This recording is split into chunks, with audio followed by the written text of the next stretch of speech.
Muy buenos días a todos. Es un gusto saludarlos desde aquí, desde las oficinas del órgano de fiscalización superior del Estado, en esta videoconferencia que está titulada ISR del sueldos y salarios del capítulo 1000. Y para eso tenemos aquí la presencia del contador público certificado José Pascual Burgos Cervantes, quien es vicepresidente general del Colegio de Contadores Públicos de Jalapa, así como también al maestro Luis Javier Velasco Ramírez, igualmente del Colegio de Contadores Públicos de Jalapa. Está con nosotros para dar el mensaje de bienvenida en nombre de la maestra Delia González Cobos, auditora general de este órgano fiscalizador. Se encuentra la maestra María Félix Osorio Domínguez, auditora especial de Planeación, Evaluación y Fortalecimiento Institucional. Gracias. Buenos días. Tengan todas y todos ustedes. A nombre de la maestra Delia González Cobos, auditora general titular del ORFIS, les doy la más cordial bienvenida y agradezco al contador público José Pascual Burgos Cervantes, quien es el vicepresidente general del Colegio de Contadores Públicos de Jalapa, quien acude en representación del contador Javier Cruz Salas, presidente del colegio. Muchas gracias, contador, por acompañarnos. Bienvenido a esta su casa, el ORFIS. La contribución del gasto público es una obligación para todas y todos los mexicanos. Una de las formas más comunes de aportar es a través del impuesto sobre la renta, mismo que es aplicable a los ingresos de las personas físicas y morales. Las aportaciones producto de este impuesto se utilizan para financiar los servicios y programas públicos como lo son educación, seguridad, infraestructura, entre otros. En ese sentido, se grava la utilidad o ganancia obtenida por la realización de una actividad y es la obligación del patrón recaudar estos impuestos de los trabajadores con la finalidad de que tanto los trabajadores como la entidad pública cumplan con sus obligaciones fiscales. En tal virtud, el órgano de fiscalización superior promueve estos espacios con la finalidad de poder ampliar el conocimiento de los servidores públicos de los entes municipales en la materia, con la finalidad de dar cumplimiento a la normatividad fiscal. Es por ello que a nombre de nuestra auditora general agradezco al Colegio de Contadores Públicos de Jalapa por la disponibilidad de platicar con nosotros sobre estos temas de gran relevancia. El día de hoy llevará a cabo esta videoconferencia el maestro Luis Javier Velasco Ramírez, quien pertenece al Colegio de Contadores Públicos. Muchas gracias y a nombre de nuestra auditora general, que sean todas y todos bienvenidos. Por favor. Muchas gracias. Muy buenos días a todos. Agradeciendo al órgano de fiscalización, a la titular, la maestra Delia, el permitir que el Colegio de Contadores Públicos pueda dar esta plática a través de nuestro expresidente y especialista en tema fiscal, el contador público certificado Luis Javier Velasco Ramírez. Entonces, muchas gracias, contador, por apoyarnos aquí al colegio y al ORFIS. Y reitero, muchísimas gracias al ORFIS, y el Colegio de Contadores Públicos es un fuerte aliado de esta instancia, el órgano de fiscalización. Gracias. Gracias, contador. Muchas gracias por el mensaje de bienvenida que nos dio la maestra María Félix Osorio Domínguez, auditora especial de este órgano fiscalizador. Les recuerdo que para esta videoconferencia se va a hacer lo que es la presentación del tema a exponer.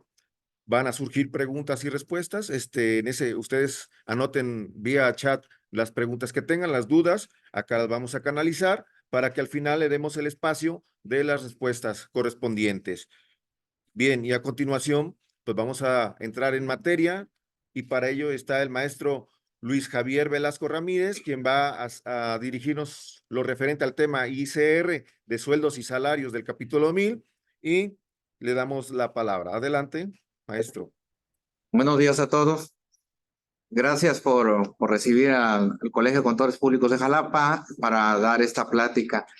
La relevancia del sueldos y salarios radica en el porcentaje que recibe la Secretaría de Hacienda por medio del SAT en cuanto a la recaudación de retenciones salariales. De conformidad con lo que manifiesta el SAT, el del 100% de impuestos sobre la renta recaudado, cuando menos un 60% es de retenciones salariales. Es de gran importancia para la Secretaría de Hacienda este tipo de recaudación porque va directamente a nuestro presupuesto. de ingresos. La primera parte de esta plática va a ser toda la parte fundamental de dónde emana la obligación y sobre todo la parte gubernamental. Bueno, damos inicio. ISR de sueldos y salarios, capítulo 1000. Bueno, pues de conformidad con la Constitución Política de los Estados Unidos Mexicanos, en el título sexto del Trabajo y de la Previsión Social, en el artículo 123, toda persona tiene el derecho a un trabajo digno y socialmente útil, al efecto que se promoverá la creación de empleos y la organización social del trabajo conforme a la ley. El Congreso de la Unión, sin contravenir a las bases siguientes, deberá expedir leyes sobre el trabajo, las cuales regirán. Recordemos que el apartado A es para la iniciativa privada, el sector privado, y el apartado B, que es el que nos ocupa el día de hoy, es entre los poderes de la Unión y sus trabajadores. Y entre el apartado B, de mayor importancia sería que la jornada diaria, se debe de mencionar la jornada máxima diaria. Por cada 6 días de trabajo debe tener un día de descanso. Los trabajadores gozarán de vacaciones y nunca serán menores a 20 días, por cada año, a diferencia de la iniciativa privada, que con la reforma sería en primer año de 12 días. Los salarios serán fijados en los presupuestos respectivos, sujetándose a la disposición del artículo 123, esta clasificación y en la ley. En ningún caso los salarios podrán ser inferiores al salario mínimo de los trabajadores en general de las entidades federativas. En el artículo 127 de nuestra Constitución, se menciona que los servidores públicos de la Federación, de las entidades federativas, de los municipios, de las demarcaciones territoriales como son la Ciudad de México, de sus entidades, dependencias, así como de las administraciones paraestatales, paramunicipales, fideicomisos públicos, institucionales y organismos autónomos, y en cualquier de otro ente público, recibirán una remuneración adecuada e irrenunciable por el desempeño de sus funciones, empleo, encargo o comisión, que va a ser proporcional a sus responsabilidades. ¿Qué es una remuneración salarial? Se considera remuneración o retribución toda percepción en efectivo o en especie, incluyendo todas las dietas, aguinaldos, gratificaciones, premios, recompensas, bonos, estímulos, comisiones, compensaciones a cualquier de otra índole, con excepción del apoyo y los gastos de comprobación sean para realizar un encargo o los que nos den para efectos de viáticos, siempre y cuando sean reembolsables. Las remuneraciones y sus tabuladores serán públicos y deberán especificar y diferenciar la totalidad de los elementos fijos y los variables, ya sean tanto en efectivo como en especie. La Ley Federal de Remuneración de los Servidores Públicos, en su artículo 6º, menciona que las remuneraciones o retribuciones en términos de la fracción primera del artículo 127 de la Constitución Política de nuestro país serán sueldos y salarios y compensaciones. Sueldo y salario es el importe que se debe de cubrir a los servidores públicos por concepto de sueldos, base tabulador y en su caso compensaciones por los servicios prestados al ente público y de que se trate, conforme al contrato o nombramiento respectivo. Y la compensación son las percepciones ordinarias, complementaria al sueldo base o salario tabulador que no forma parte del salario base de cálculo para determinar las prestaciones básicas, así como las cuotas y aportaciones de seguridad social, salvo aquellas en que de forma expresa así lo señale. ¿Qué es una percepción ordinaria?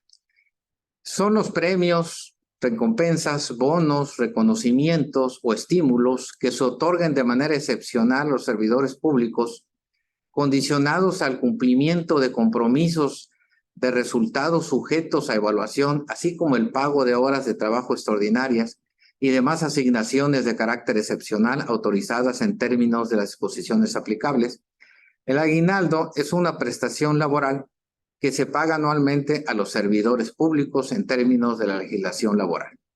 Una gratificación es la prestación anual que se paga a los servidores públicos en los términos y condiciones que determine la ley, el contrato colectivo, un contrato ley, las condiciones generales de trabajo u otra normatividad aplicable en forma complementaria al aguinaldo por la legislación laboral, la cual se paga bajo la denominación también como si fuera un aguinaldo, se suma al aguinaldo. La dieta está más enfocada a lo que es al poder legislativo y se da tanto a los diputados locales y a los senadores, diputados federales. Este rubro está considerado para las Fuerzas Armadas, la Fuerza Aérea y la Armada de México. Percepciones en especie, el otorgamiento de una retribución mediante un bien o un servicio o cualquier otro en beneficio del personal del servidor público, distinta a lo que otorgan en el desarrollo de sus funciones y mediante un medio diverso a moneda de curso legal. De conformidad con el presupuesto de egresos de aquí de nuestro estado, enumera lo que serían las prestaciones ordinarias, que serían sueldos y salarios, ayuda para pasajes, quinquenios, despensas, previsión social múltiple, compensación temporal compactable, ayuda por servicios, ayuda para capacitación y desarrollo, gratificación extraordinaria. Y en las prestaciones anuales está la gratificación, canasta navideña, compensación administrativa, asignación de actividades culturales, compensación por ajuste de calendario, gratificación anual, sería nuestro aguinaldo. En cuanto al clasificador por objeto del gasto,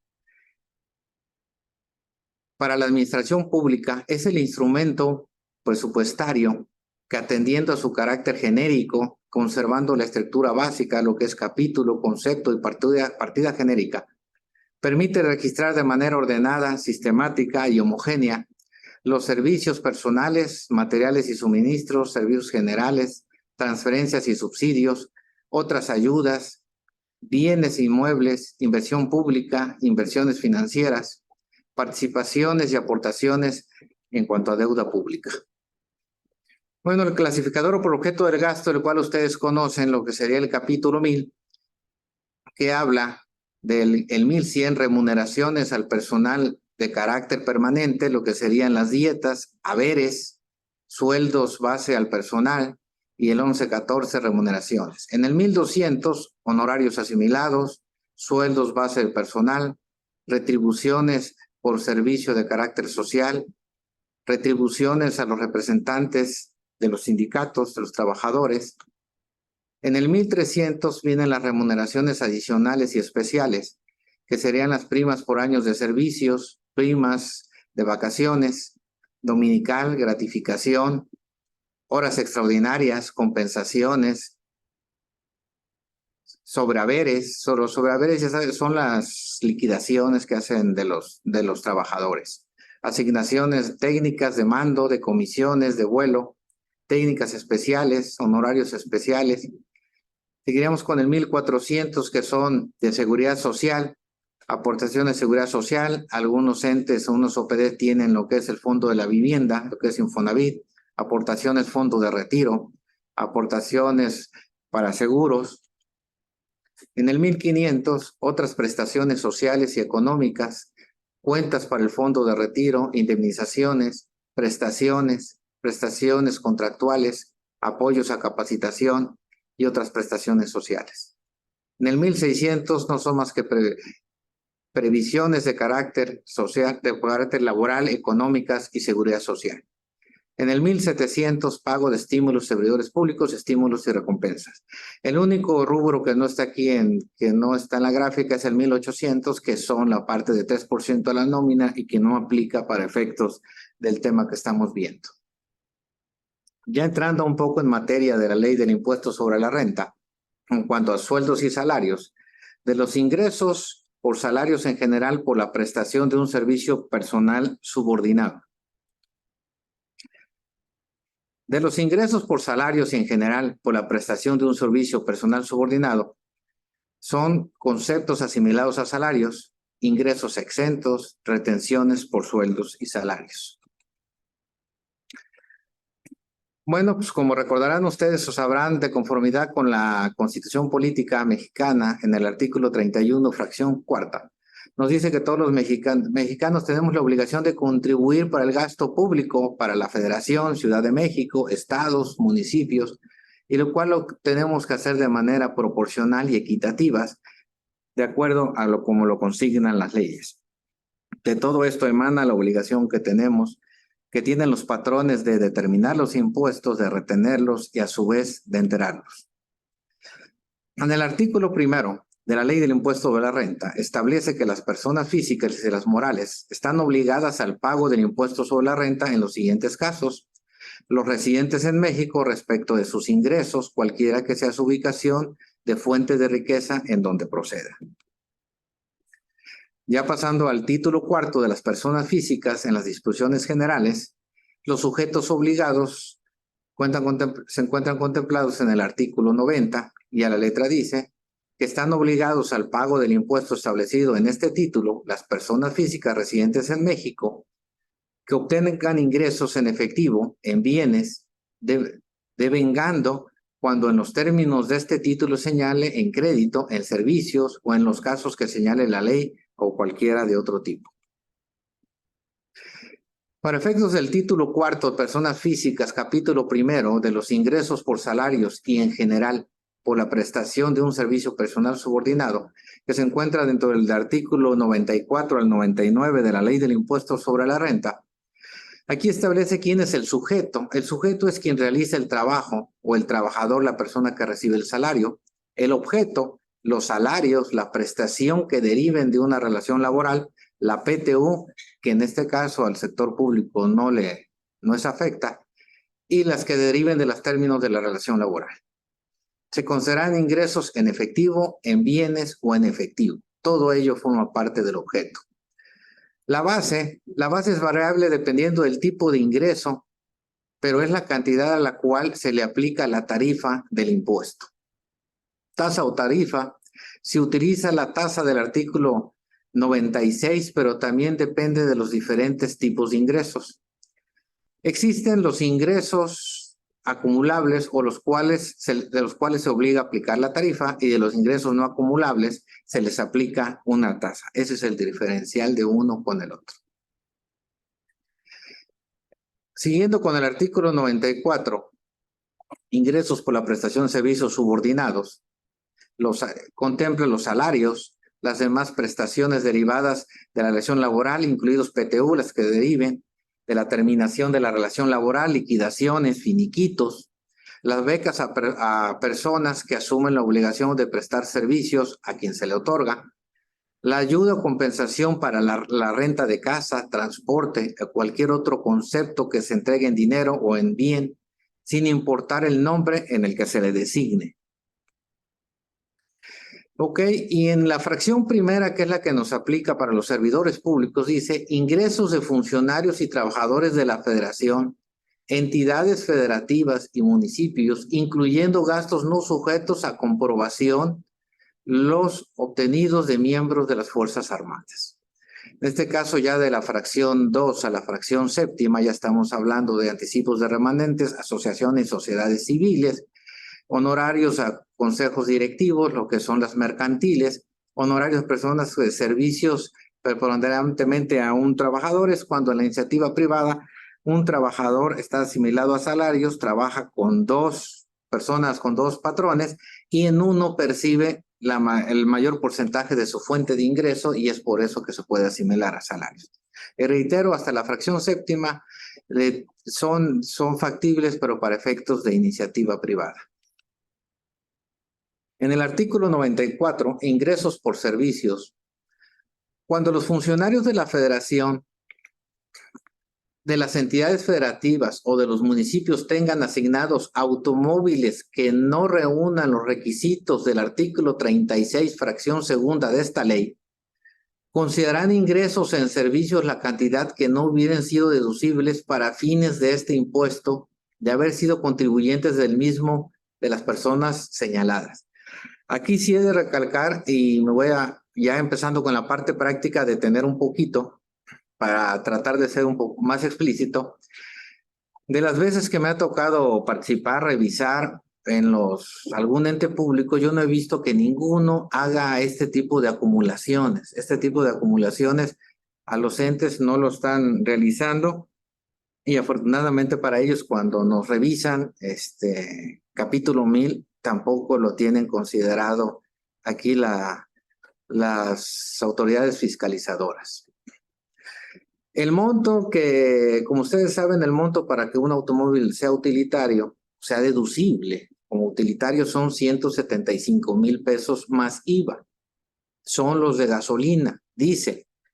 O 250,000 más IVA a los híbridos, a los autos eléctricos o híbridos. Recuerden que para el MOI, monto original de la inversión, no forman parte los impuestos que le fueron trasladados para la adquisición del bien.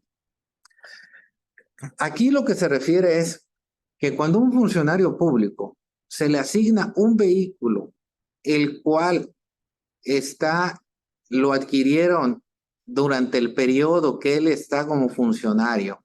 Recuerden que los vehículos se deprecian al 25%. Si es un vehículo que lo compraron en el 2000 y me lo asignan, ya está completamente depreciado y no sería factible que se aplicara esta normatividad. Esta normatividad es cuando se adquiere un vehículo dentro de los primeros 4 años que está el vehículo y que a su vez es asignado de forma específica a un funcionario público. ¿Ok? Bueno, aquí nos dice que una parte de ese vehículo y que sobrepasa la deducibilidad debe de ser acumulado a su ingreso mensual. Y en el artículo 94 lo seguimos leyendo. Los ingresos por servicio se calcularán considerando como ingreso mensual la 12ª parte de la cantidad que resulte de aplicar. El % máximo de la deducción anual, el % máximo es el 25 por año. Al monto pendiente de deducir es al exceso de los 175,000 o de los 250,000. De las inversiones en automóviles, como si se hubiesen deducido desde el año en que se adquirieron, así como de los gastos de mantenimiento y reparación de los mismos. ¿Qué quiere decir? Que aquí no nada más se le va a acumular el porcentaje o el MOI, el costo del bien por el 25 entre 12, sino también lo referente al mantenimiento y a las refacciones de ese vehículo. ¿Ok? Monto pendiente de deducir por el 25% entre 12, ingreso mensual acumulable a su sueldo. Aquí, para mayor comprensión, vamos a ver un ejercicio práctico. El automóvil que se adquirió nos costó 250,000 pesos más IVA. El monto deducible son 175,000 pesos más IVA. El excedente de este vehículo son 75,000 pesos. En el primer año, vamos a imaginarnos que en el vehículo lo compramos en el año 2000, sería en el año 2000, en el primer año, y que es en enero, porque resulten que aquí lo estamos tomando el ejemplo como si fuera adquirido desde el 1 de enero. 75,000, que es el excedente, por el 25% nos sale 18,750. Los 18,750 los vamos a dividir entre 12. Nos resulta 1,562.50. Ese es el monto acumulable mensual. Si el funcionario al que se le asignó el vehículo gana 20,000 pesos mensuales, bueno, 20,000 pesos mensuales, a su sueldo mensual se le tiene que adicionar los 1,562.50. Son acumulables y van a formar parte del impuesto. De ello también le tienen que incrementar la proporción que sea para efectos de gastos de mantenimiento y refacciones. Para el segundo año son los 75,000 pesos menos los 18,750 que ya le aplicamos en el primer año, le quedan 56,250. Por el 25% son 14,062.50 entre 12. Se le tendría que acumular cada mes a este funcionario 1,171.88. Para el tercer año de los 75,000 restamos lo que ya hemos depreciado y ya nada más nos quedan 37,500 por el 25, son 9,375. Se le acumulará 781.25 y en el último año solamente quedaría pendiente 4,687.50, por lo que se le debe acumular cada mes 390.63. Aquí después de este cuadro vamos a hacer una aclaración para poder definir qué es un automóvil utilitario para efectos de la acumulación.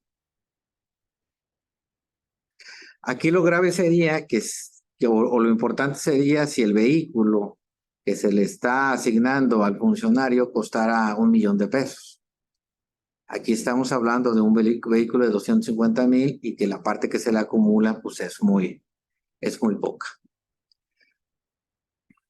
Conforme el concepto de automóvil del reglamento de IVA en el artículo 3, para efectos de la ley y este reglamento, se entenderá por automóvil aquel vehículo terrestre para el transporte de hasta 10 pasajeros, incluyendo al conductor.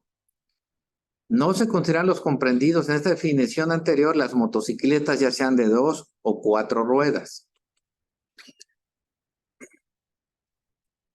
Este es un criterio del SAT, el 27/ISR/N, en el cual habla sobre las deducciones de impuestos de la renta sobre vehículos denominados pick-up, que los considera camiones de carga. El artículo 36, fracción segunda de la Ley de Impuesto a la Renta, establece que la inversión en automóviles solo será deducible hasta 175, porque son gasolina, diésel, y de 250 masiva para lo que es eléctricos o híbridos. En el artículo 34, en su fracción cuarta de esta misma ley, dispone que tratándose de automóviles, su depreciación máxima va a ser, o su deducción va a ser de un 25% por ejercicio. El artículo 3A del reglamento de la Ley de Impuesto a la Renta define el automóvil. Sin embargo, en tanto la Ley de Impuesto a la Renta como su reglamento no define lo que deben entenderse por vehículos o camiones de carga, por lo cual, acorde a lo previsto en el artículo 5º, segundo párrafo del Código Fiscal de la Federación, se aplica de manera supletoria el reglamento de tránsito en carreteras y puentes de jurisdicción federal, mismo que en su artículo segundo, fracciones novena y décima, en relación con el artículo 24, apartado A, fracción segunda, segundo párrafo, numeral 6, define a las pick-up como camiones utilitario ligero o camión utilitario pesado. En este sentido, los vehículos denominados pick-up son camiones de carga destinados al transporte de mercancías, por lo que no deben de ser considerados como automóviles para efectos de la ley del impuesto a la renta. Si el vehículo asignado al funcionario público es un pick-up, no va a tener el efecto de acumulación que acabamos de ver. Y para ejemplo más sencillo, todo aquel vehículo que tenga batea es un pick-up. No importa que sea de doble cabina, no importa que sea un vehículo, unas doble cabina, que son vehículos grandes, para no decir marcas que cuestan arriba de $1,500,000 de pesos, se consideran equipos de carga, automóviles de carga, por lo que no procedería la acumulación en este sentido. Siguiendo con el artículo 94, se estima que los ingresos previstos en el presente artículo los obtiene en su totalidad quien realiza el trabajo. No se consideran ingresos en bienes los servicios de comedor y de comida proporcionados a los trabajadores, ni el uso de bienes que el patrón proporciona a los trabajadores para el desempeño de las actividades propias de él, siempre que en este caso los mismos estén de acuerdo a la naturaleza del trabajo. ¿Por qué dice que los ingresos previstos en el presente artículo se los obtiene en su totalidad quien realiza el trabajo? ¿Por qué? Recuerden que también tenemos algunos trabajadores que tienen demandas de pensión alimenticias, pues a él le calculamos, a él le retenemos el impuesto, independientemente de que un porcentaje del sueldo, pues lo recibe el por así el deudor alimentario o el beneficiario de esa comisión, perdón, de alimentos. Siguiendo con el artículo 94, ojalá tuvieran ese problema. ¿Por qué? Porque nos dice que de acuerdo a la ley impuesto a la renta, de acuerdo al rubro de sueldos y salarios, no podrá permanecer como sueldos y salarios aquel que obtenga ingresos iguales o superiores a 75 millones por año, lo cual deberá de irse o de emigrar al régimen de actividades empresariales. Eso es lo que está establecido en este párrafo del artículo, que hasta donde tengo entendido ningún funcionario público creo que está sobre esos excesos. En la fracción primera, habla sobre las remuneraciones a empleados públicos. Las siguientes fracciones que ya platicamos anteriormente están hablando a los diferentes sectores de la parte de la iniciativa privada. En el artículo 96 ya empezamos a hablar sobre el cálculo de la retención mensual del impuesto sobre la renta. En su artículo 96 nos dice que es la obligación de los pagadores de efectuar la retención y el entero mensual para efectos del pago provisional. Recordemos también que de conformidad con el artículo 6º del Código Fiscal de la Federación en su fracción tercera, párrafo segundo, menciona que quien esté obligado a retener y no retenga pagará la retención como si hubiera retenido. Por eso lo importante es la retención y el entero, porque si no se le retiene al trabajador, quien va a terminar pagando esa retención aún sin haberla realizado, pues va a ser el patrón. La retención se calculará aplicando a la totalidad de los ingresos obtenidos en el mes la tarifa del 96 ISR. Claro, la totalidad de los ingresos que sean grabados, no la parte exenta. El anexo 8 de la resolución de miscelánea fiscal para el 2024, en su punto B, establece las diferentes tablas para retenciones que vienen desde un día, 7 días, 10 días, 15 días y hasta la tabla que contempla el pago mensual.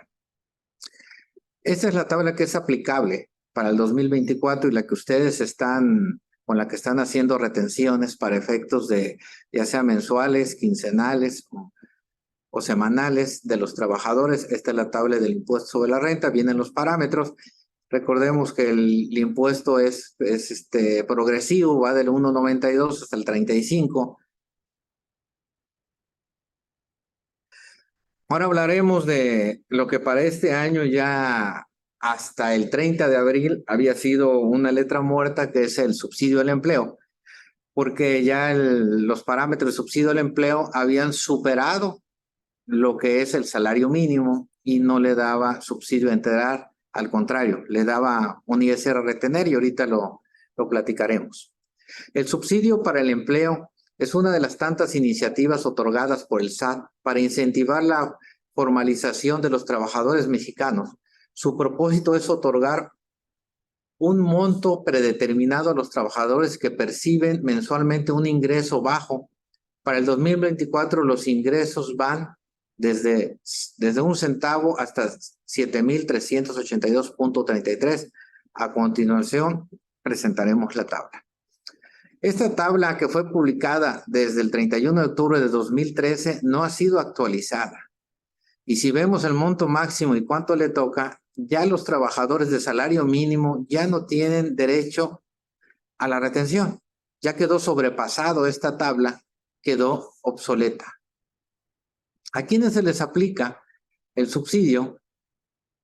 A quienes perciban ingresos de los previstos en el primer párrafo o la fracción primera del artículo 94 de la Ley de Impuestos sobre la Renta, excepto los percibidos por primas de antigüedad, retiro, indemnizaciones u otros pagos por separación. Prestación de servicio personal subordinado, salarios y prestaciones de la relación laboral, remuneraciones y prestaciones de empleados públicos, perdón. Aquí está unos ejemplos de cálculo. El primero es correspondiente al trabajador que gana un salario mínimo. Y si aplicamos la tabla, podemos ver que de subsidio no le tocó nada y tiene un ISR a retener o a pagar de 495.42, pero el neto a pagar estamos poniendo la misma cantidad que tiene de sueldo grabado. ¿Por qué? Porque de conformidad con el artículo 96 de la Ley del Impuesto sobre la Renta, no se le debe retener impuestos sobre la renta a un trabajador que gane el salario mínimo. Aquí un trabajador que gane 8,000 pesos, que en teoría está ganando casi 532 pesos más que el del salario mínimo, como a él sí le puedo retener, termina ganando menos que el trabajador de salario mínimo, porque al del salario mínimo no le puedo retener. Esto, como les repito, es hasta el 30 de abril y ahorita les explicaré por qué hasta el 30 de abril del 2024. El artículo 96 establece que quienes hagan pagos por los conceptos a que se refiere este capítulo están obligados a efectuar retenciones y enteros mensuales que tendrán el carácter de pagos provisionales a cuenta del impuesto anual. No se efectuará retención a las personas que en el mes únicamente perciban un salario mínimo general correspondiente al área geográfica del contribuyente. Estamos impedidos, imagino que ya todos tienen un programa de nóminas, la mayoría de ellos ya están configurados para efectos de que todo aquel que gana salario mínimo no se le dé impuesto a retener y no se esté incumpliendo con esta parte de la ley. ¿Por qué les decía yo que hasta el 30 de abril era aplicable ese subsidio? Porque el día de ayer, en el transcurso del día, salió un decreto en el Diario Oficial de la Federación, en el cual establece en su artículo primero los trabajadores a que se refiere el artículo 94, sueldos y salarios, similares salarios también, primer párrafo y fracción primera de la Ley del Impuesto sobre la Renta, podrán gozar del subsidio para el empleo establecido en el presente decreto en lugar del subsidio al empleo a que se refiere el artículo 10º. Nos está mandando el artículo 10º del decreto del 11 de diciembre del 2013. ¿Qué nos está diciendo aquí? En lugar de aplicar el decreto del 2013, apliquemos este decreto. ¿En qué consiste este decreto o en qué nos puede beneficiar? Y ojo, porque esto lo van a tener que tomar en cuenta para los pagos que hagan ahorita a partir del 1 de abril, del 1 de mayo del 2024. Si van a tener que estar al pendiente de la persona que les da el programa de nómina para efectos de que haga esta actualización, o ustedes en el rubro de percepciones, si les permite ahí afectar para efectos de que hagan sobre todo a los que tienen ingreso salario mínimo y máximo 9,081 pesos.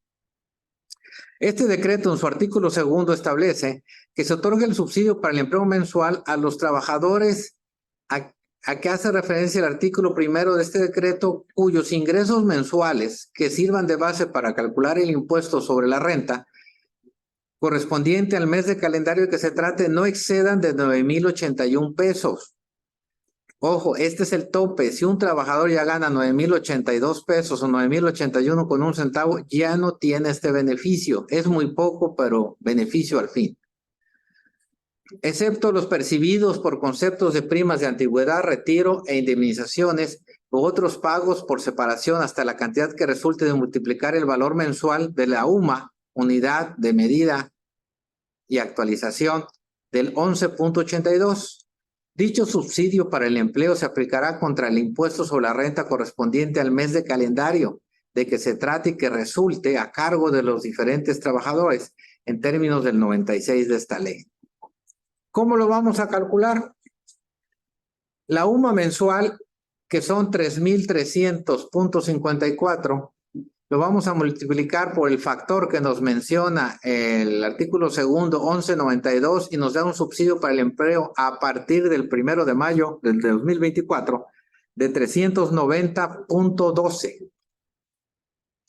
Regresando al mismo ejercicio que habíamos visto anteriormente, en el cual estábamos tomando el decreto de subsidio al empleo que aplicó hasta el 30 de abril de 2024, vemos que le podemos aplicar este subsidio a los primeros 2 trabajadores de este ejercicio, que es el del salario mínimo y el de 8,000 pesos.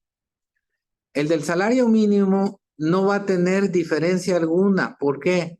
Porque aún restándole los 390 de subsidio al empleo, sigue dándole impuestos sobre la renta a retener, va a seguir ganando los mismos 7,468. A diferencia del de 8,000 pesos, que con ese subsidio, en lugar de pagar 533.30 de impuesto sobre la renta, va a pagar 163 pesos, lo que le da 7,836.08. Va a incrementar un poco. Creo que muchos ayuntamientos tienen trabajadores sobre estos sueldos o salario mínimo o lo que es alrededor de los 8,000 pesos para efectos de que vean lo correspondiente a su determinación de nómina. Ok, nos vamos a ingresos exentos por sueldos y salarios. Los conceptos exentos de la ley de impuesto de la renta en nómina son aquellos que no pagan ese impuesto, siempre y cuando se encuentren incluidos y estipulados en la ley fiscal de dicho impuesto. De acuerdo al artículo 93 de la ley de impuestos sobre la renta, en nómina, los cuales son el aguinaldo, que tiene 30 días de subsidio, con la ley de indexación que vamos a ver un poquito más adelante. Ya en todas las leyes que mencionan salarios mínimos se debe de aplicar UMA. El problema que tenemos aquí es que la UMA es mucho más baja que el salario mínimo. La UMA está diaria en 108.57 y el salario mínimo que es el que nos toca a los del interior del país es 248.93, lo que serían 140.36 menos. Nos están exentando menos, por lo tanto, nos están grabando más y estamos pagando más impuestos sobre la renta. A lo que es el tiempo extraordinario, los del salario mínimo, siempre y cuando no pasen de 3 horas diarias, y no pase de 9 a la semana, estarán exentos, y los que no ganen salario mínimo respetando este mismo factor, será exento el 50%. Prima vacacional, 15 UMAS, reembolsos por gastos médicos, prima dominical es una UMA, viáticos y gastos de viaje, siempre y cuando sean reembolsables y sean deducibles, fondo de ahorros, el 13%, cuotas de seguro social, seguros de gastos médicos mayores, la previsión social, que son 7 UMAS al año, y jubilaciones, pensiones y haberes. Pagos de retiro, si ustedes hacen, en este caso, se hacen al IPE y hacen aportaciones voluntarias para su fondo de retiro, pues le van a ser deducibles, pero va a ser para efectos de la declaración anual. Seguros de vida y pagos pagados por el patrón. El artículo 93, en su fracción primera, establece que las prestaciones distintas al salario de los trabajadores del salario mínimo general será exento lo que no exceda de la Ley Federal del Trabajo, como lo que son las horas extras.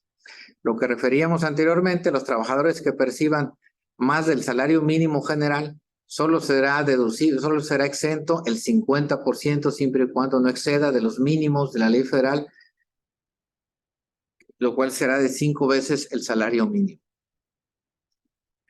Ok, su catálogo por objeto de gasto contempla las horas extras, por lo que también aquí vamos a abordar lo que es el cálculo de las horas extras.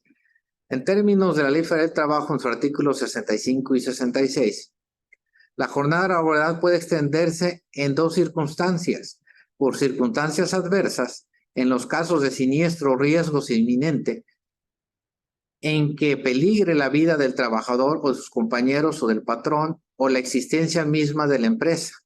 La jornada de trabajo podrá prolongarse por el tiempo estrictamente indispensable para evitar esos males. Por circunstancias extraordinarias, sin exceder nunca de las 3 horas diarias ni de 3 veces a la semana. Las horas de trabajo extraordinario, con un 100% más del salario que corresponda a las horas de la jornada laboral, el tiempo que exceda más de 9 horas serán pagadas al 200%, sin perjuicio de las sanciones que prevé la Ley Federal del Trabajo.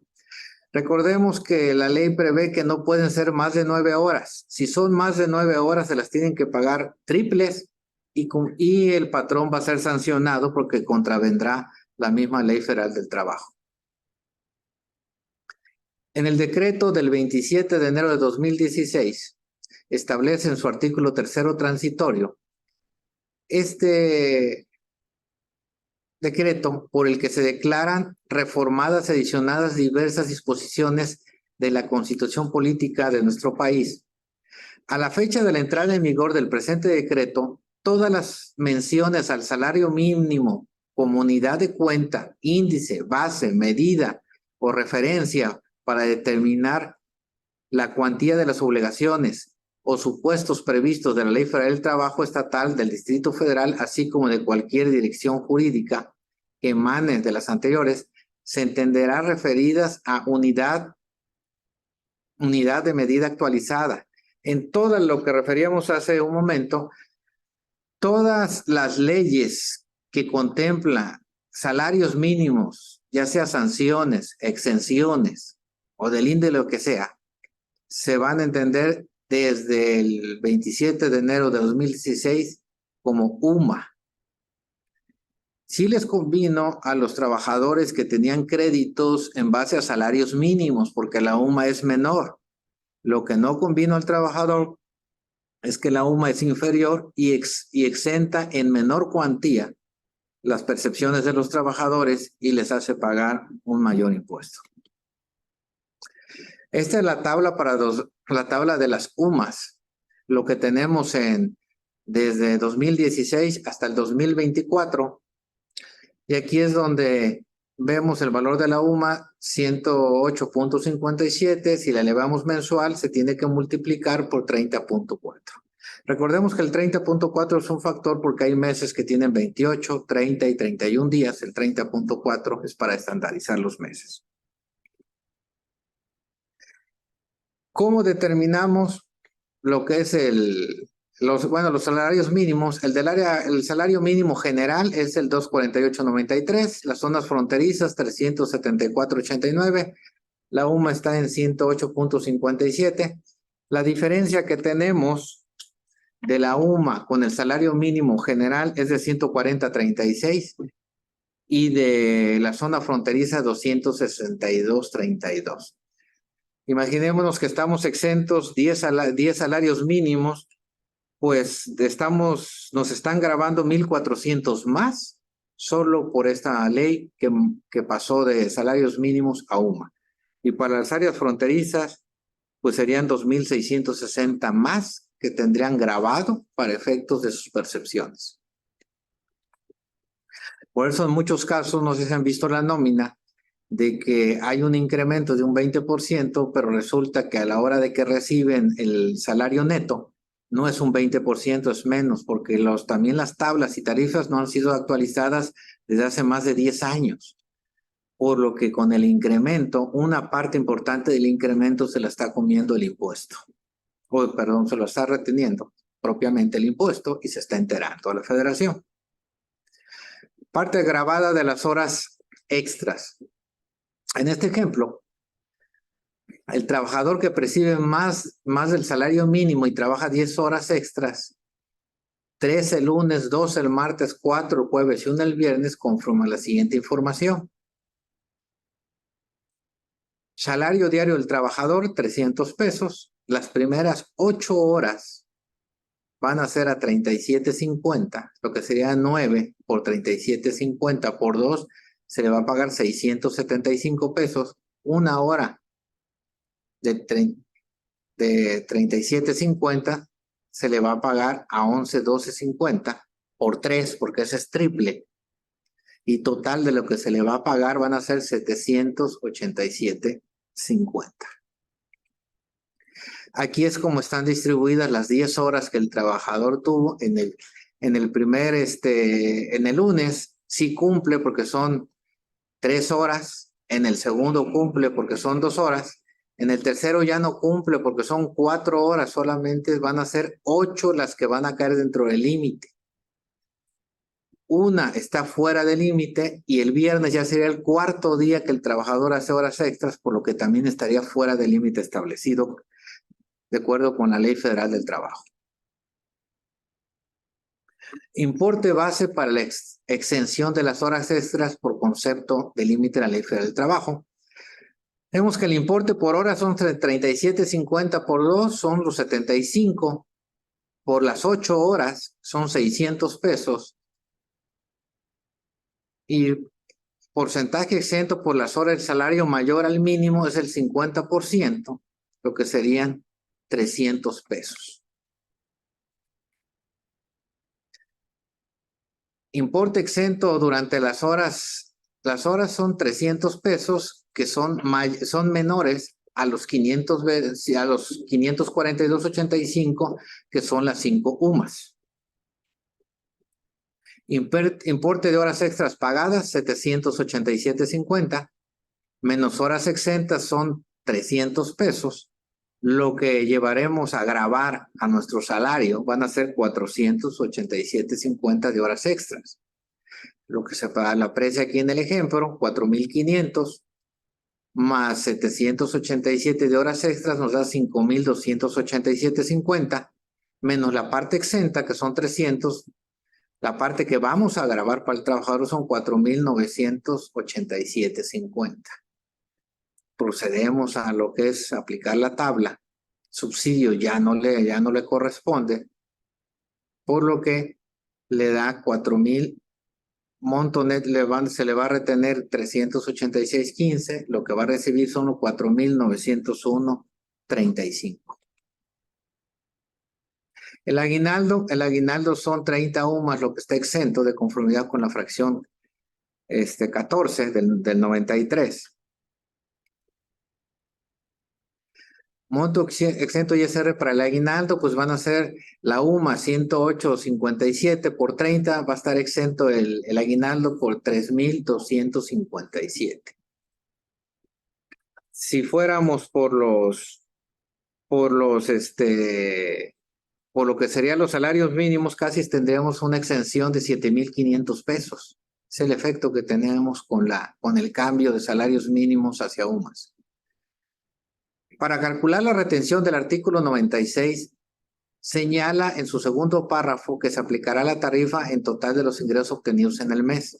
Sin embargo, en el tercer párrafo del 96, primero después de la tarifa, se señala la opción de retener el ISR de aguinaldo conforme al 174 de la Ley del Impuesto de la Renta.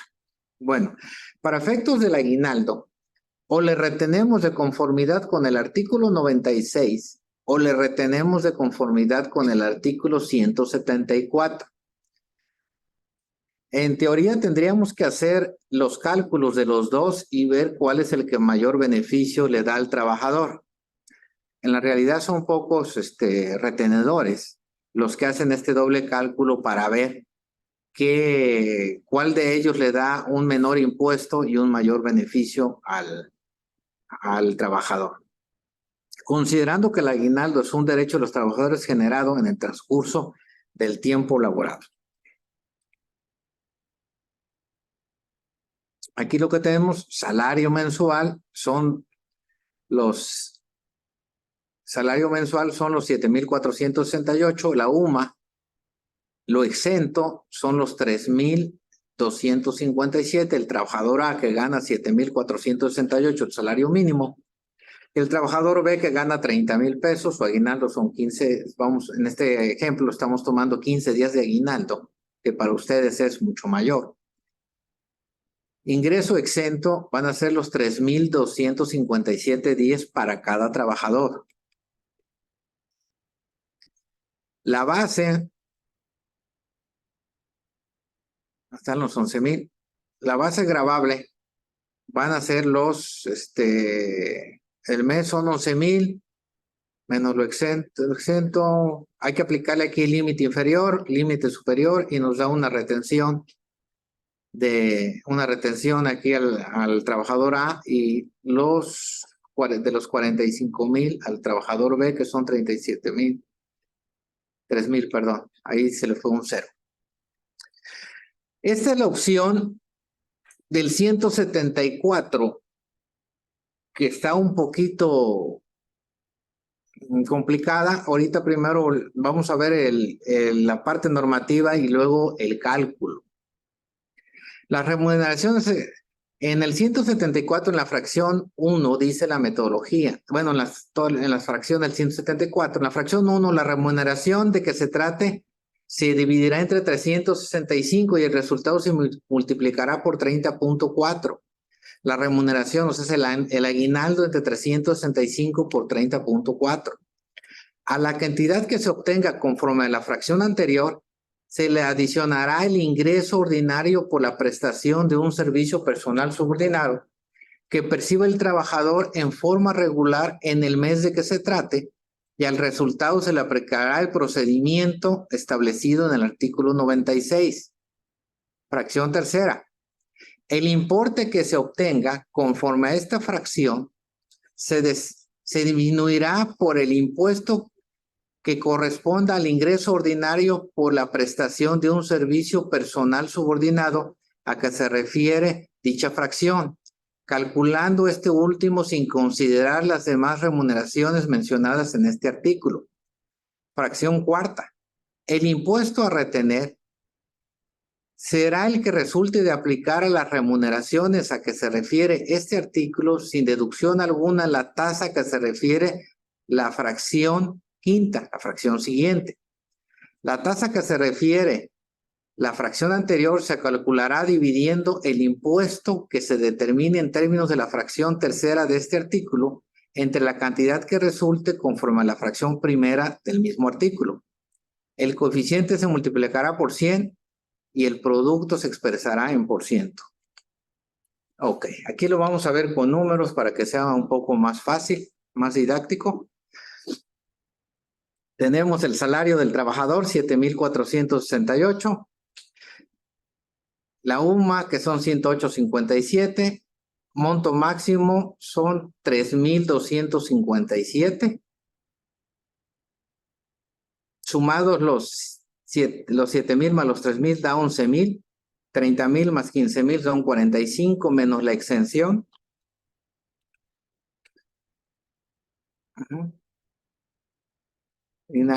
Aquí está lo que es el aguinaldo. Recuerden que en la fracción primera nos está pidiendo que el aguinaldo se divide entre 365. El aguinaldo de 365 nos da una cantidad diaria de aguinaldo de 10.23. Y nos mencionaba también la primera fracción que lo multiplicáramos por 30.4 para elevarlo al mes. En el ejemplo A nos sale 310.99 y en el ejemplo B 1,249.32.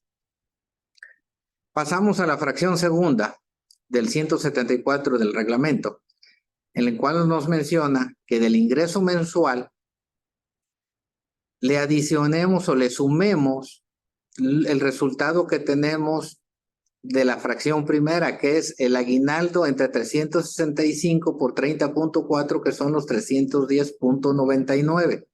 Eso nos va a dar una base gravable. A eso le vamos a aplicar la tarifa del artículo 96. Nos da un resultado en el trabajador 1 de 529.26 y en el trabajador 2 de 5,014. Siguiendo con la fracción segunda, aquí está la parte de determinación que vamos a sumar. Vamos a determinar el impuesto del artículo 96 solamente tomando el ingreso mensual con la tarifa del 96, lo que el cual nos da para el trabajador de salario mínimo 495.42 y para el trabajador que gana 30,000 pesos mensuales 4,740.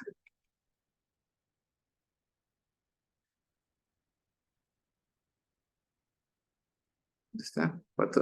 4,740. y nos da un impuesto de 495.42 al trabajador A y 4.740 al trabajador B. De acuerdo al cálculo del artículo 174, del 174 fracción segunda del reglamento de impuesto a la renta, al del salario mínimo, le va a salir una retención que aquí recuerden que es como ya es el salario mínimo más el aguinaldo, ya le podemos retener. Le sale una retención de acuerdo al reglamento de 520, le sale de 529 menos el ISR determinado del salario ordinario 495.42, se le va a retener 30, de acuerdo a la fracción tercera 33.84 y al de 30,000 pesos 267.14. El diferencial que tenemos de los 33.84 entre la parte mensual del aguinaldo, que es de la fracción primera, que son 310.99, nos da un coeficiente de 0.1088 multiplicado por 100 y es un porcentaje de 10.88. Aquí ya estamos en la fracción cuarto y quinta del reglamento del artículo 174. Y al de 30,000 pesos mensuales nos sale un porcentaje de 21.38. Aquí siguiendo con la metodología que nos dice la fracción cuarta y quinta, al aguinaldo que son 3.734, le restamos la parte exenta que son 476.90. Le aplicamos la tasa que acabamos de determinar de 10.88, nos sale 51.88 y le sumamos lo que nos sale de ISR del salario mensual, nada más tomando el salario mensual, nos da 547.30. El ISR determinado sin opción, o sea, el ISR determinado del aguinaldo, nada más aplicando el artículo 96, le saldría una retención de 1.386.82. Y haciendo esta metodología del reglamento del artículo 174, 547.30. Si lo hacemos, si le determinamos la retención a este trabajador con la opción del reglamento, tendría un ahorro de 839.52. Y al de 30,000 pesos, el ahorro sería de 224.60. Esa es la diferencia, sí está un poquito más, complicado de entender, pero es sí a los trabajadores, entre menos perciban, más les conviene esta parte de la retención de acuerdo al reglamento de impuestos sobre la renta. En cuanto a las vacaciones son un derecho de los trabajadores generado en el transcurso del tiempo laborado. De acuerdo con el artículo 123, apartado B, fracción tercera de la Constitución Política de nuestro país, los trabajadores disfrutarán de un periodo vacacional pagadas que en ningún caso será menor a 20 días. Estamos hablando del sector gobierno. Ingresos exentos para sueldos y salarios. En base al artículo 93, fracción 13, los ingresos establecidos por conceptos de primas de antigüedad, retiro o indemnización hasta el equivalente a 90 veces la UMA por cada año. El excedente a 6 meses se considera un año para efectos de la extensión. Aquí ya son los cálculos para efectos de los trabajadores que les vamos a dar, que los vamos a indemnizar. Y nos está hablando que son 90 días por año por 108.57 que es la UMA, nos da 9.771.30 por año de exención. La ley del impuesto a la renta da el mismo tratamiento a los ingresos por concepto de primas de antigüedad, retiro o indemnización o cualquier otro pago motivo de la separación por el término de la relación laboral. Para el cálculo de la retención del impuesto a la renta por este concepto, el sexto párrafo del 96 de ISR efectuarán la retención aplicando al ingreso total por la indemnización la tasa que se calculará dividiendo el impuesto correspondiente al último sueldo mensual ordinario entre dicho sueldo. El cociente obtenido se multiplicará por 100 y el resultado se expresará en %. cuando los pagos por estos conceptos sean inferiores al último sueldo mensual ordinario, la retención se calculará aplicando la tarifa mensual. Ok, aquí tenemos un ejemplo de un trabajador. Lo vamos a indemnizar y el trabajador estuvo con nosotros 4 años, 3 meses. Recordemos que a partir de 6 meses ya se le puede calcular un año más para efectos de exención de indemnización.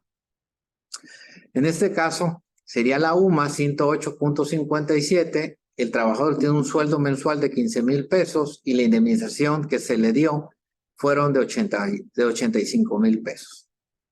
La exención en este caso serían las 90 UMAs, los 90 días de UMAs, que son 774 por 4, nos da 39,085.20. Para 4 años, la exención van a ser de 39,085.20. Ingresos por indemnización, 85,000, menos la parte exenta que son 39,085. Tenemos una parte grabada de 45,914.80.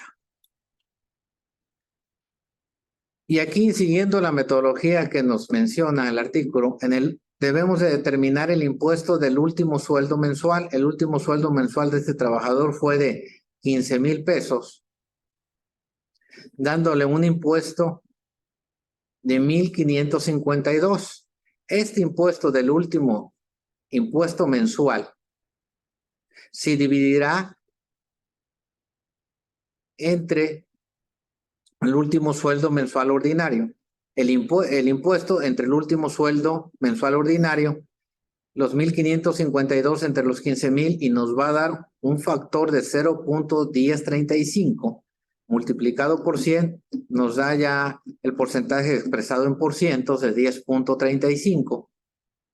A los ingresos, grabados por indemnización, que son los 45,914.80, los vamos a multiplicar por la tasa que acabamos de determinar, 10.35, lo que nos da 4,752.18.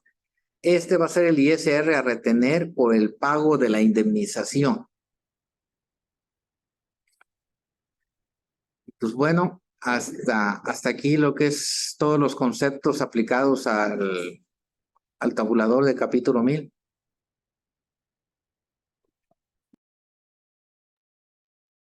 Muchas gracias, maestro Luis Javier Velasco Ramírez, por el tema tratado. Estamos todavía canalizando las preguntas que ustedes amablemente hayan realizado. Todavía pueden realizarlas, por favor. Y vamos a contestar las preguntas que se tienen. Ok, bueno, aquí hay una pregunta. ¿Qué pasa en el caso de los trabajadores que ganan menos del salario mínimo? Porque tengo trabajadores que tengan menos. Pues de acuerdo a nuestra Constitución, a la Ley del Impuesto sobre la Renta, la Ley Federal del Trabajo, ningún trabajador puede ganar o debe de ganar menos del salario mínimo. Quien esté pagando menos del salario mínimo, pues está violentando toda la normatividad, tanto federal, estatal y laboral. Y esto puede ser sujeto en una revisión, pues, de una sanción muy severa por parte de la Secretaría del Trabajo. No puede ser factible que alguien gane menos del salario mínimo, siendo que esto está consagrado en la Constitución, en la Ley Federal del Trabajo, en la Ley de Impuesto sobre la Renta.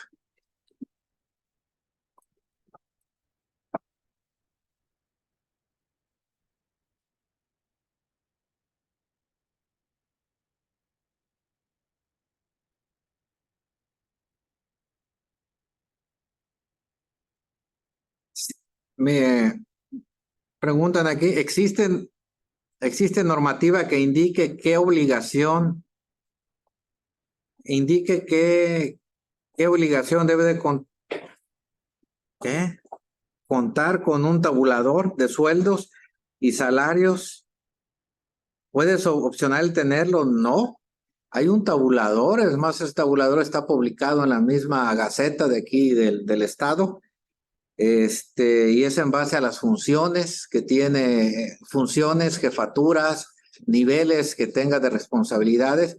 Viene un tabulador y un salario mínimo, el cual sí debe ser respetado.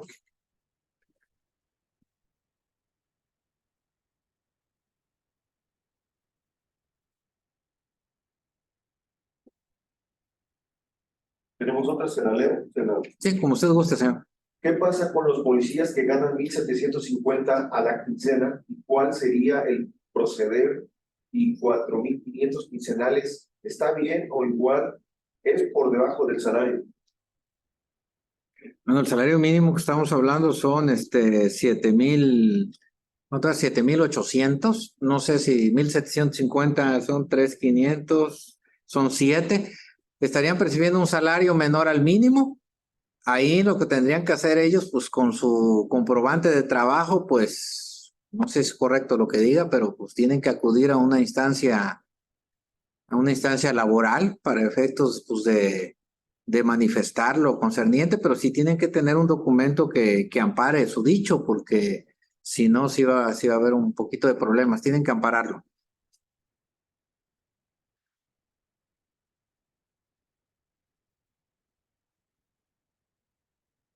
También preguntan si nos puede, maestro, mencionar o comentar sobre el cálculo anual. Sí, es la pregunta. Ok. Bueno, recordemos que de acuerdo a la ley de impuesto a la renta, cuando un trabajador solamente tiene un patrón y trabajó todo el año, es obligación del patrón hacer su declaración anual. Cuando el trabajador tiene deducciones personales y quiere hacer su declaración anual, tendría que expresarle al patrón que no la haga y él hacerla por cuenta propia.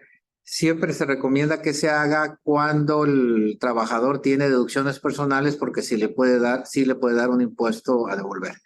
También recordemos que cuando el trabajador tiene más de un patrón o tiene más de una actividad, aparte de trabajar ahí, tiene algún negocio, tiene la obligatoriedad él de hacer su declaración anual.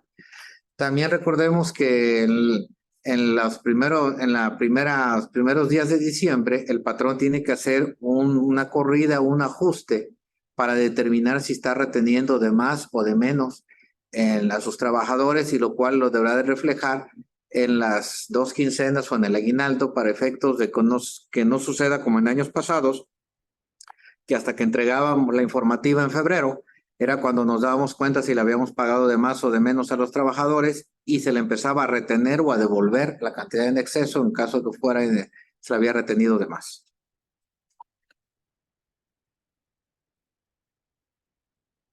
Jorge Fernando dice que muchas gracias, qué buena exposición.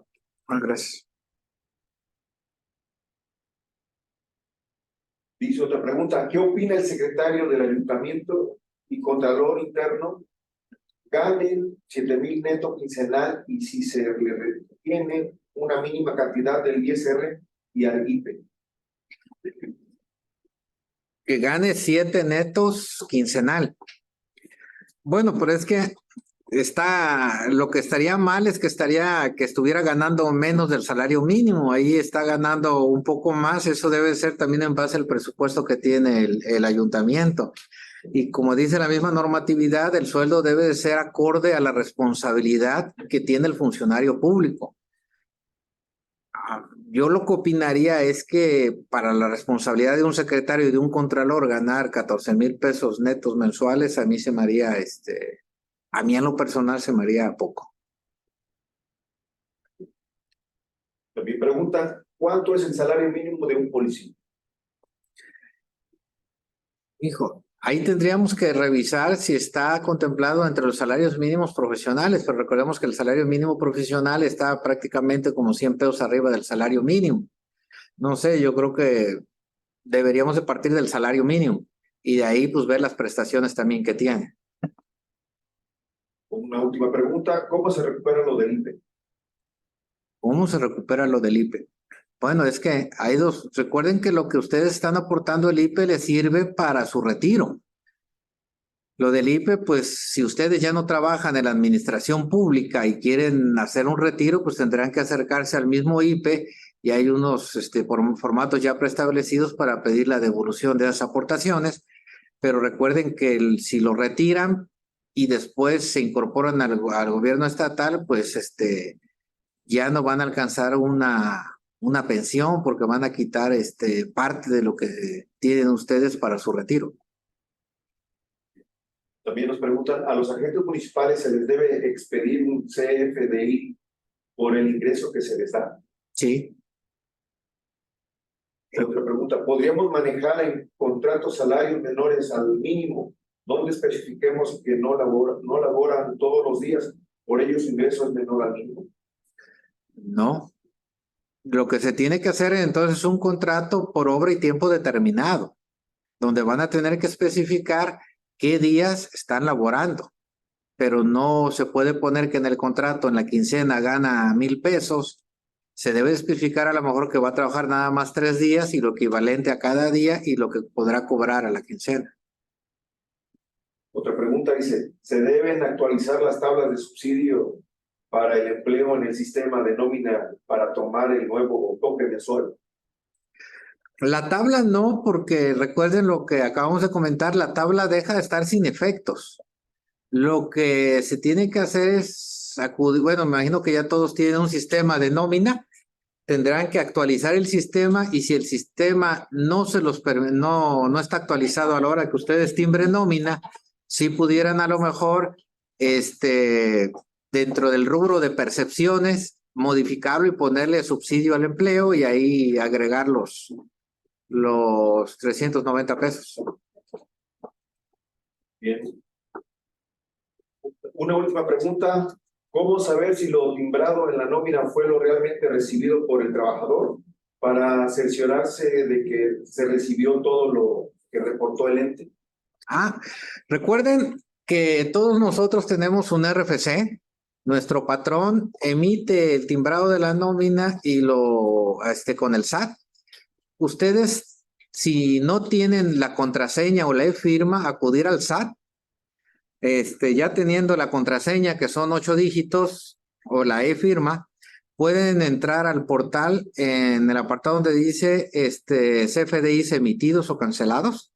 Ahí ingresan su RFC, su contraseña o su e-firma, y en el apartado de CFDIs emitidos o recibidos, ahí le van a aparecer todos los CFDIs que el patrón emitió y a ustedes podrán bajarlos y podrán bajarlos y podrán cerciorarse si lo que está timbrando el patrón es lo que realmente percibieron. Y recuerden que también cuando ustedes entran a laborar, le tienen que dar un correo a su patrón y ahí tiene el patrón la obligación de enviarles el CFDI. Suponiendo que no lo sea, con la clave ustedes pueden cerciorarse de todo lo que el patrón ha timbrado a favor de ustedes.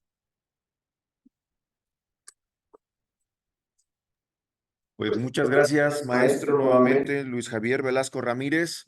Esta fue la parte de preguntas y respuestas. A continuación, para el cierre de este evento, de esta videoconferencia, tenemos a la titular, la maestra Delia González Cobos, auditora general del órgano de fiscalización superior del Estado. Adelante.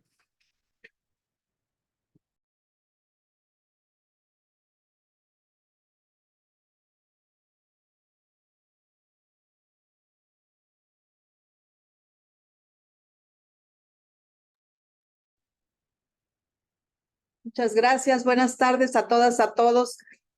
Y agradezco profundamente aquí al contador Luis Javier Velasco, que bueno, tan amablemente ha venido a compartir sus conocimientos y a darnos mayores herramientas para el trabajo que se realiza en los municipios. Siempre lo que tiene que ver con los temas de impuestos, pues desde luego que es necesario estar actualizados y ahora que se trató lo de capítulo 1000, pues qué bien, ¿no? Agradecida siempre. Ya nos tenía un poquito abandonados aquí en el Orfis. Muchas gracias, le agradezco, maestra, la invitación, le agradezco y las veces que usted quiera, con todo gusto estoy aquí. No, siempre bienvenido, porque además sabemos que el contador Luis Javier siempre actualizado y con todo el conocimiento para atender todas las dudas que se pudieran presentar. Y desde luego que en los ayuntamientos, los contadores, el personal que trabaja en estos temas siempre pues requieren de las aportaciones y las actualizaciones, y con usted no dudamos que tengan eso y más todavía. Muchas gracias y bueno, tenemos un reconocimiento para darle. Entonces, el órgano de fiscalización superior del Estado de Veracruz otorga el presente reconocimiento al maestro Luis Javier Velasco Ramírez por su destacada participación como expositor en la videoconferencia ISR de sueldos y salarios del capítulo 1000. Muchas gracias y ya sabe que aquí siempre lo esperamos para que nos dé información y que pues desde luego nos enriquezca con sus conocimientos. Muchas gracias. Al contrario, muy amable, maestra. Sí, muy agradecida. Muchas gracias. Con esto damos por finalizada la videoconferencia de este jueves. Esperamos para la próxima semana también contamos con su presencia. Muchas gracias. Hasta luego.